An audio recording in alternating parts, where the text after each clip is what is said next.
a organizar e executar, apreciando a santidade do seu chamado de gerão através da autodisciplina, tornando-se cada vez mais semelhantes ao seu mestre, revelando a sua bondade, amor e verdade, ao mostrarem-se fervorosos em desenvolver os talentos que lhe foram confiados. A Igreja deve ajudá-los com sensatez. Nem todos os que sentem ter sido chamados para pregar devem ser encorajados a justamente com suas famílias depender imediatamente da Igreja para apoio financeiro. Há o perigo de que alguns com uma limitada experiência sejam inutilizados pela linçagem e por um encorajamento imprudente, a esperar pela sua manutenção independentemente de qualquer esforço sério da sua parte. Os meios dedicados à extensão da obra de Deus não devem ser consumidos por almas que desejem pregar apenas para receber sustento e assim satisfazer a ambição egoísta de uma vida fácil. Os jovens que desejarem usar os seus dons na obra do ministério encontrarão uma lição salutar no exemplo de Paulo em Tessalónica, Corinto, Efésios e outros lugares.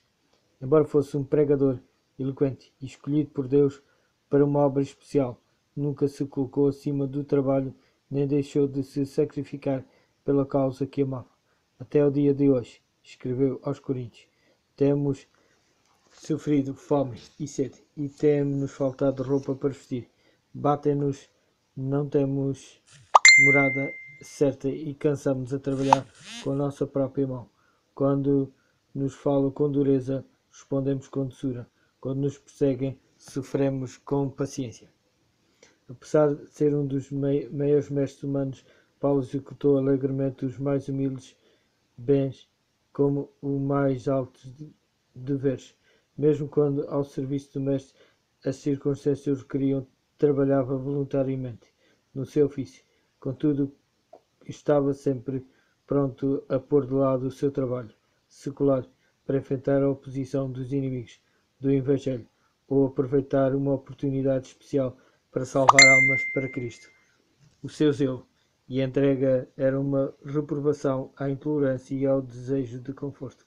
Paulo deu um exemplo contra o sentimento que estava a ganhar influência na Igreja, de que o Evangelho só poderia ser pregado com êxito por aqueles que estivessem totalmente livres da necessidade de trabalho físico.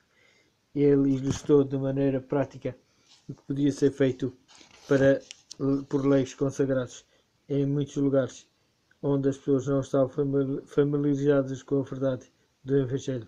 A sua atitude inspirou muitos trabalhadores humildes a desejar fazer o que lhe fosse possível para o avanço da causa de Deus, ao mesmo tempo que se mantinham a si mesmo com o trabalho diário. Aquilo e Priscila não foram chamados a dar todo o seu tempo ao ministério evangélico. Todavia, esses humildes obreiros foram usados por Deus para mostrar mais perfeitamente a Apolo o caminho da verdade.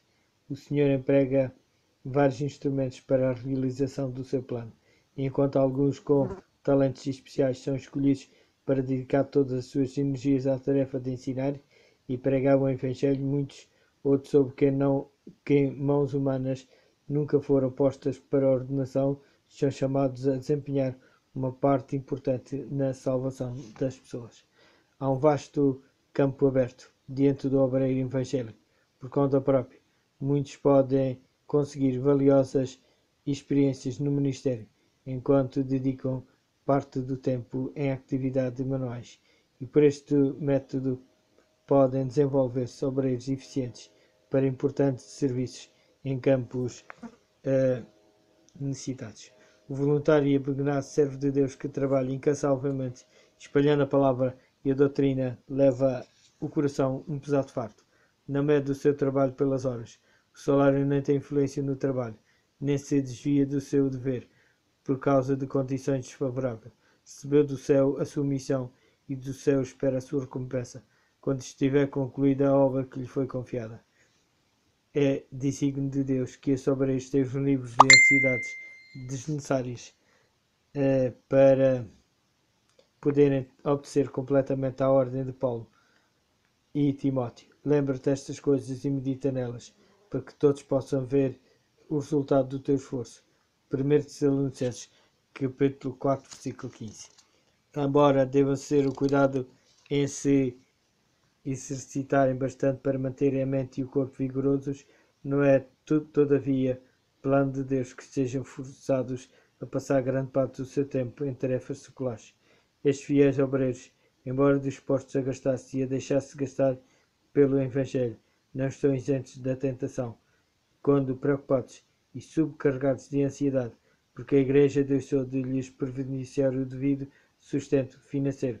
Alguns são ferozmente assediados pelo tentador. Quando vêem o seu trabalho apreciado de forma tão superficial, ficam deprimidos.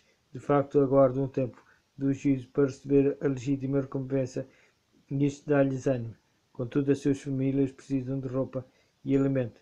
Se pudessem sentir libertos da sua missão divina, de bom grado trabalhariam com as suas próprias mãos, mas sentem que o seu tempo presente pertence a Deus, apesar da falta de visão dos que deveriam providenciar os fundos suficientes, sobrepõem-se à tentação de se lançarem em atividades com as quais rapidamente estariam livres financeiramente e continuam a trabalhar para o avanço da causa que ama mais do que a própria vida. Mas para agir dessa forma são forçados a seguir o exemplo de Paulo.